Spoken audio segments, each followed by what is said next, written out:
prophète est d'abord celui qui a accès aux dimensions spirituelles pour les amener en manifestation au peuple de Dieu. Ça fait que vous allez comprendre dès ce soir qu'il y a beaucoup qui se font appeler apôtres, mais ils sont des prophètes. Et tu vas découvrir que prophète n'est pas en termes de révéler les choses à venir, en termes d'événements dans les nations ou dans les vies privées. Non, prophète c'est quelqu'un à qui Dieu a donné la grâce d'accéder à des réalités spirituelles à venir. Parce que lorsque les choses sont cachées, elles appartiennent à l'Éternel. Mais dès qu'elles sont révélées, dès qu'un homme accède à cela, ça devient la propriété des hommes. Donc Dieu a un ministère depuis la nuit des temps qu'on appelle prophète. Et le but de ce ministère, ce n'est pas forcément de venir te dire que tu vois les oiseaux sur ton toit, ce sont des esprits. N'importe qui a le discernement des esprits aiguisés peut te dire ça. Mais le prophète, sa particularité, c'est que les réalités spirituelles réservées au peuple de Dieu, c'est lui qui accède pour les amener en manifestation pour le peuple. Comment je sais qu'Abraham est un prophète? Parce que c'est lui qui va d'abord visiter le Canaan que son peuple va posséder.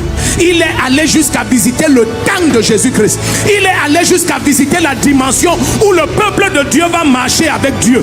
Abraham a vu 3 personnes et il a dit: Seigneur éternel de l'univers, gloire te soit rendue que je me tienne dans ta présence. Or ça, ce n'était pas la dimension de ceux de l'ancienne alliance, c'est notre dimension.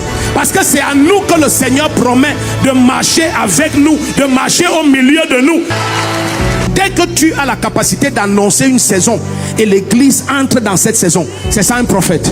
Dès que tu vois un apôtre qui te dit: écoute, en 2020, tu vois, de janvier à mars il y aura ceci, et d'avril à juin il y aura ceci, et de juillet à machin il y aura ceci, et il prophétise les événements et les saisons, et tu vois cela se passer sous tes yeux. C'est un prophète. Même si vous l'appelez apôtre, c'est un prophète.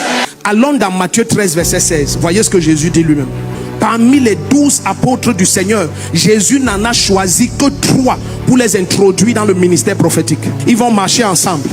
Ils vont aller jusqu'au pied d'une montagne et il va dire à Pierre, Jean et Jacques: suivez-moi. Et quand ils vont le suivre, il va les amener dans une dimension qui est à venir. Pourquoi? Parce qu'à ce stade, les apôtres n'étaient pas nés de nouveau. La nouvelle naissance commence à la résurrection de Jésus-Christ. Parce qu'on est de nouveau en croyant à sa résurrection. Donc lorsqu'il n'était pas encore mort, l'esprit n'était pas encore donné et personne n'était né de nouveau. Il est le premier né d'entre les morts, afin qu'en tout il soit le premier. Donc n'étant pas déjà mort et ressuscité, il n'y avait pas la nouvelle naissance. Mais malgré qu'il n'y ait pas la nouvelle naissance, il a pris 3 personnes et il a prouvé à l'église que le ministère prophétique n'est pas terminé. Il a pris 3 apôtres et il les a amenés dans la saison à venir.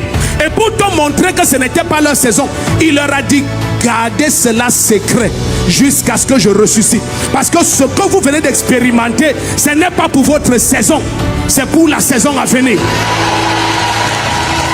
Mais cette dimension-ci, l'église doit bien la saisir. Mettez un peu Matthieu 13, verset 16.